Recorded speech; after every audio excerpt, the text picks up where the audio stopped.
बहुत समय पहले सुंदरवन के जंगल में टूनी चिड़िया अपनी 5 बहुओं के साथ रहती थी। टूनी चिड़िया के बेटे बड़े बड़े ऑफिस में काम करते थे, फिर अपनी सारी कमाई अपनी माँ के हाथों में देते थे। एक दिन बड़ी बहू टुनटुनी अपने पति बंटी कबूतर से कहती है, क्यों जी, दिन भर घर का सारा काम करे हम और पैसे लेंगी वो माँ जी। कान खोलकर सुन लो, अगले महीने से सारे पैसे लाकर मुझे देना। एक एक पैसे के लिए माँ जी के सामने हाथ फैलाना पड़ता है। अच्छा ठीक है भाग्यवान, अगली बार से पैसे मैं तुम्हें ही ला कर दूंगा। अगर माँ कुछ कहेंगी तो मैं उन्हें समझा दूंगा। अगले महीने से टुनटुनी अपने पति की सारी कमाई खुद रखने लगती है। उसकी देखा देखी छोटी बहू पिंकी चिड़िया भी अपने पति से पैसे की डिमांड करती है। पिंकी चिड़िया की बातें टूनी चिड़िया सुन लेती है। वो पिंकी चिड़िया पर चिल्लाते हुए कहती है, अरे बहू, तू पैसे लेकर क्या करेगी? आज तक तो तूने कभी पैसे नहीं मांगे, आज तुझे क्या हो गया? चुप हो जा बुढ़िया, मैं अपने पति से बात कर रही हूँ। अपने पति की कमाई पर मेरा हक है। पिंकी बहू, मैं तुम्हें कुछ कह नहीं रही, इसका मतलब ये नहीं कि तू मुझे डांटेगी। चल अब बहुत हुक्म चला लिया, अब जा और जाकर घर का काम कर। अपनी सास की बातें सुनकर पिंकी चिड़िया रोने लगती है। माँ जी, आप केवल मुझे ही डांट रही हैं। बड़ी भाभी टुनटुनी को कुछ नहीं कहती, वो भी तो अपने पति की सारी कमाई रखती हैं। पिंकी बहू, अगर टुनटुनी करती है तो इसका मतलब ये नहीं कि तू भी वही गलती करे। फिर टूनी चिड़िया पिंकी चिड़िया के हाथों में झाड़ू पकड़ा देती है। अब रोना धोना छोड़, जाकर कमरे की सफाई कर। पिंकी चिड़िया चुपचाप कमरे की सफाई करने लगती है। इसी तरह कई दिन गुजर जाते हैं। एक दिन टूनी की बहू भूरी उसके पास आती है। माँ जी, आजकल गर्मी बहुत ज्यादा बढ़ गई है, मेरे कमरे में एसी लगवा दीजिए। तू पागल हो गई है क्या? तुझे पता है डेली का बिल कितना आ रहा है? ये हाथ वाला पंखा, इसी से अपना काम चला और ये एसी वेसी के सपने देखना छोड़ दे। भूरी मुंह फुलाकर वहाँ से चली जाती है। एक दिन टुनटुनी चिड़िया की सहेली चंपा कौवी उसके घर आती है। अरे टुनटुनी, जरा एसी चला, बहुत गर्मी हो रही है। क्या बताऊँ चंपा बहन, मेरी सास तो एसी लेने ही नहीं देती। दिन भर बस चिक चिक चिक चिक करती रहती है। कैसे अपनी सास से पीछा छुड़ाऊं, कुछ समझ में नहीं आ रहा है। टुनटुनी, तू मेरी एक बात मान, तू किसी तरह अपनी सास को इस घर से बाहर निकाल दे। तभी टूनी चिड़िया किसी काम से टुनटुनी के घोंसले में आती है और टुनटुनी की सहेली की बातें सुन लेती है। टुनटुनी बहू, तुम्हारी ये सहेली कैसी सलाह दे रही है? इसे जल्दी इस घर से जाने के लिए कहो और आगे से तुम इससे मेल जोल नहीं रखोगी। माँ जी, मेरी सहेली यहाँ से नहीं जाएगी। आपने मेरी सहेली की बेइज्जती की है। इस घर पर मेरा भी उतना ही अधिकार है जितना आपका। उन दोनों के बीच बहस होते देखकर टुनटुनी की सहेली चंपा वहाँ से चली जाती है। टुनटुनी की सहेली की जाने के बाद टूनी चिड़िया टुनटुनी को पीटने लगती है। कम वक्त, मैं देख रही हूँ आजकल तेरी जुबान बहुत चल रही है। चल निकल घर से, तूने मेरे ऊपर बहुत हुक्म चला लिया। टूनी चिड़िया टुनटुनी को घर से बाहर निकालने लगती है। तभी मीठी तोती आकर अपनी सास से रोते हुए कहती है, माँ जी, टुनटुनी भाभी को घर से बाहर मत निकालिए, वो कहाँ जाएंगी। इनकी तरफ से मैं आपसे माफी मांगती हूँ। अरे बाप रे, आज तो माँ जी का गुस्सा 7वें आसमान पर है। आज तो शांत रहने में ही भलाई है। बड़ी आई माफी मांगने वाली, तुझे इस टुनटुनी पर दया आ रही है तो तू भी इसके साथ चली जा। इतना कहकर टूनी चिड़िया मीठी तोती को भी पीटने लगती है। वो मीठी तोती को भी घर से बाहर निकाल देती है। भूरी चिड़िया सास का ये रूप देखकर अपने पति कालू को फोन लगाती है। हेलो, अरे सुनिए, आप जल्दी से घर आ जाइए। माँ जी आज बहुत गुस्से में है, वो भाभी को घर से बाहर भगा रही है। भूरी की बातें सुनकर उसका पति कालू जल्दी जल्दी घर आने लगता है। तभी उसे रास्ते में टुनटुनी भाभी और मीठी जाते हुए दिखती हैं। वो उन्हें लेकर वापस घर आता है। ये क्या, तुम दोनों गई नहीं? मैं तुम्हारी टांगे तोड़ दूंगी अगर एक कदम घर में घुसाया। अपना काला मुंह लेकर वापस जाओ, यहाँ तुम्हारी कोई जगह नहीं है। माँ जी, आप शांत हो जाएं, बात तो बताएं क्या हुआ है।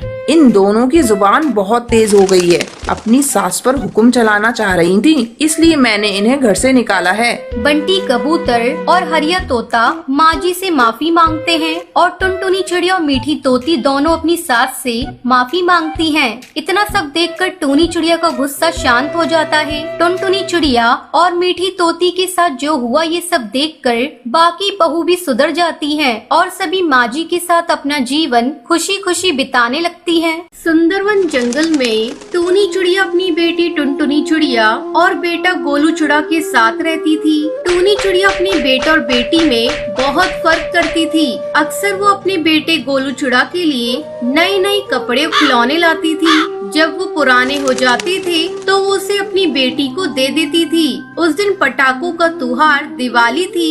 गोलू चिड़ा अपनी माँ से कहता है, माँ, मैं दोस्तों के साथ पटाखे जलाने जा रहा हूँ। शाम तक घर लौटूंगा, तो मेरी चिंता मत करना। तब टूनी चिड़िया कहती है, बेटा जा। अपने भाई को जाते देखकर टुनटुनी चिड़िया अपनी माँ से कहती है, माँ, मैं भी अपनी सहेलियों के साथ पटाखे जलाने चली जाऊँ। तब टूनी चिड़िया गुस्से से उसे डांटते हुए कहती है, तू बेटी है और बेटियां घर के बाहर जाकर पटाखे नहीं जलाती। चल चल कर घर का काम कर, सारा काम पड़ा हुआ है।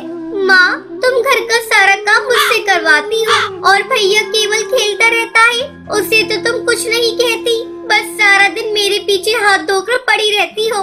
ठहर जा, तेरा बड़ा मुंह चल रहा है, रुक मैं अभी तुझे बताती हूँ। ऐसा कहकर टूनी चिड़िया अपनी बेटी टुनटुनी को मारने लगती है।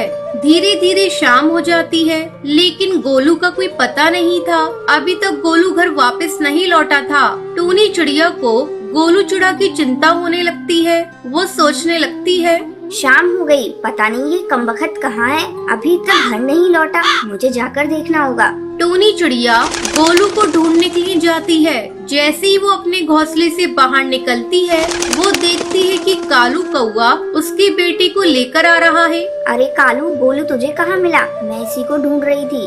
आंटी, ये शराब पीकर नदी में गिरा हुआ था, मैंने इसे देखा तो उठाकर लाया। लो संभालो अपने बेटे को। तब टूनी चिड़िया अपने बेटे से पूछती है, क्यों रे, तू तो अपने दोस्तों के साथ पटाखे जलाने गया था, ये शराब तूने कैसे पी ली? ओहो माँ, अपने ये उपदेश ना अपने तक ही रखो। तू कौन होती है मुझसे ये सब पूछने वाली? आज दिवाली है, आज के दिन मेरे सभी दोस्त शराब पी रहे थे तो मैंने भी पी ली, इसमें बुराई क्या है? अब तुम ज्यादा भाषण मत दो, मुझे जोरों की भूख लगी है, कुछ खाने को दो। तब टूनी चिड़िया अपनी बेटी को आवाज लगाती है, टुनटुनी, अरे ओ टुनटुनी, मेरे बेटे को भूख लगी है, जल्दी से खाना लेकर आ। टुनटुनी गोलू के लिए खाना लेकर आती है। खाना देते हुए अपनी माँ से कहती है, भैया शराब पीकर आया है, तुम उसे डांटने के बजाय उसे खाना खिला रही हो। तू होती कौन है ये सब बोलने वाली? अरे आज इसके दोस्तों ने जबरदस्ती इसे पिला दिया होगा। मेरा बेटा ऐसा नहीं है, तू देखना, जब इसका नशा उतरेगा तो वो मुझसे माफी मांगेगा। तभी सुंदरी कौवी टुनटुनी चिड़िया के घोंसले में दिवाली की मिठाई खिलाने आती है। दिवाली बहुत बहुत मुबारक हो टूनी चिड़िया, आओ मैं तुम्हें मिठाई खिला दूं।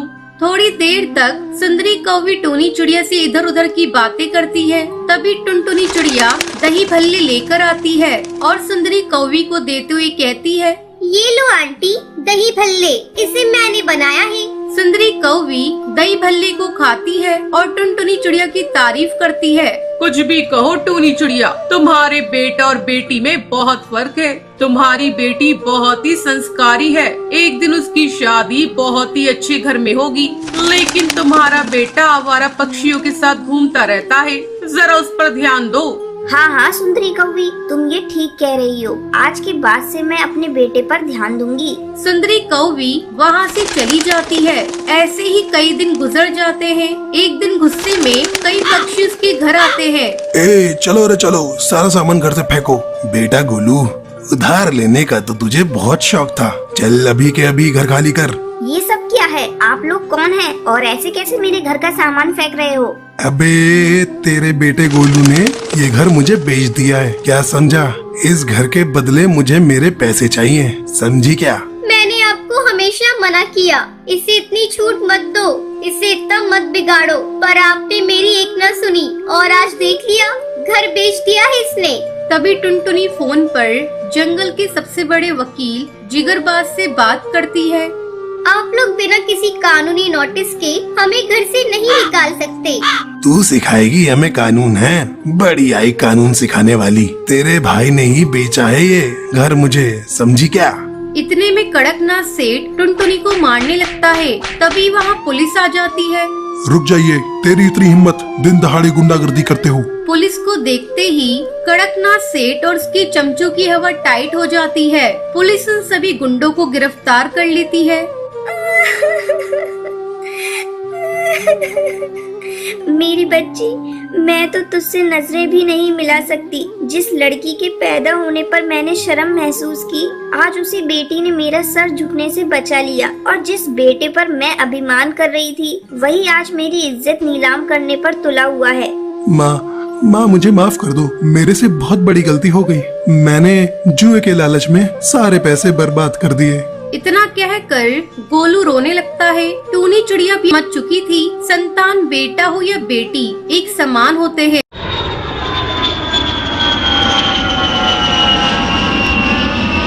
सुंदरी एक बहुत ही अमीर कौवी थी। एक दिन वो हवाई मोटर से कहीं घूमने जा रही थी। उसके साथ उसका बेटा कालू भी था। रास्ते में अचानक उसके हवाई मोटर के सामने उसकी नौकरानी टूनी और उसकी बेटी टुनटुनी आ जाती हैं। अरे टूनी, जल्दी हटो मेरे हवाई मोटर के सामने से। तुझसे अगर मेरा हवाई मोटर टच हो गया तो गंदा हो जाएगा और फिर मुझे इसकी सफाई करवानी पड़ेगी।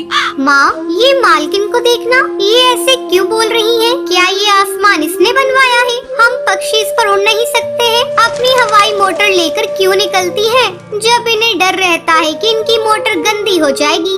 चुप पिद्दी चिड़िया, इतनी छोटी है लेकिन तेरी जबान बड़ी लंबी चल रही है। तुझे पता है ना, तेरी माँ मेरे घर नौकरानी है। तेरी इस गुस्ताखी पर मैं उसे काम से निकाल सकती हूँ। नहीं नहीं मालकिन, आप ऐसा मत कीजिएगा। मैं उसकी तरफ से आपसे माफी मांगती हूँ। टुनटुनी, चल यहाँ से बहस मत कर। नहीं माँ, इतने बड़े पक्षी को उनकी औकात दिखाना जरूरी है। ये पक्षी समझते हैं हम गरीबों की कोई जिंदगी नहीं होती।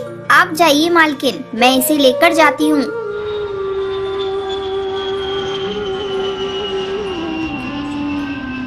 अगले दिन कालू अपनी माँ के पास आकर खाना मांगता है। माँ, मुझे भूख लग रही है, मुझे कुछ खाने को तो दो। तू क्या खाएगा बेटा? जल्दी बोल, मैं ऑर्डर कर देती हूँ। माँ, मेरे लिए पिज्जा मंगवा दो। ठीक है बेटा, मैं अभी मंगा देती हूँ। थोड़ी देर में पिज्जा आ जाता है। कालू पिज्जा खाने लगता है। तभी टूनी काम पर आ जाती है। टुनटुनी, तू बैठ यहाँ, मैं अभी जल्दी काम खत्म करके आती हूँ। ठीक है माँ। टुनटुनी चुपचाप बैठकर कालू को पिज्जा खाते देखती रहती है। नौकरानी की बेटी, तू मुझे इस तरह क्यों घूर रही है? तूने कभी पिज्जा नहीं देखा क्या? नहीं खाया है, तभी तो तुम्हें देख रही हूँ। खाएगी क्या? नहीं, अपना पिज्जा अपने पास रखो। मेरी माँ मुझे रोटी बना कर देती है। ये पिज्जा विज्जा तो तुम जैसे अमीरों के खाने होते हैं। मेरी बॉडी को देखो, रोटी खाकर मैं कितनी मजबूत और खूबसूरत हूँ। और तुम्हें तो हवा का झोंका उड़ा कर ले जाएगा। माँ, जल्दी आओ, ये नौकरानी की बच्ची मुझसे लड़ाई कर रही है। क्यों रे टुनटुनी, हर जगह झगड़ा करती रहती है। तेरी माँ ने तुझे यही सिखाया है? तुम गरीब पक्षियों के पास केवल जबान है, वही चलाते हो। तभी बाहर से टूनी आ जाती है। देखो टूनी, अगर तुझे आज के बाद से मेरे यहाँ काम करना है तो अपनी बेटी को लेकर यहाँ मत आना। क्यों, क्या हुआ मालकिन? इसने क्या कर दिया? तो देख नहीं रही है, तेरी बेटी कितनी बदतमीज है और बदतमीजी से बातें करती है। मेरे फूल से बच्चे को सिर रुला दिया। चलो आओ टुनटुनी, मालकिन से माफी मांगो, नहीं तो मैं तुझे पीट दूंगी। लेकिन माँ, मेरी कोई गलती नहीं है। कालू ने ही मुझे चिढ़ाना शुरू किया था। वो बार बार मुझे पिज्जा दिखा दिखा कर जला रहा था। बेटा, इन बड़े लोगों से झगड़ा मोल लेना ठीक नहीं। तू माफी मांग ले। नहीं माँ, मेरी कोई गलती नहीं है, मैं माफी नहीं मांगूंगी। रहने दे टूनी, रहने दे। तेरी बेटी की माफी की मुझे कोई जरूरत नहीं है। टूनी अपनी बेटी को लेकर घर चली जाती है। बेटा, तू तो जानती है, इन अमीरों के घर काम करके ही तो हमारा घर चलता है, तो क्यों इनसे झगड़ा करती है? माँ, तुम कल से काम पर नहीं जाओगी। हम लोग घर पर पापड़ बनाकर बेचेंगे। उससे जो भी पैसे मिलेंगे उससे अपना गुजारा कर लेंगे। ठीक है बेटा, जब तेरा यही मन है तो मैं कल ही से घर पर पापड़ बनाना शुरू कर दूंगी।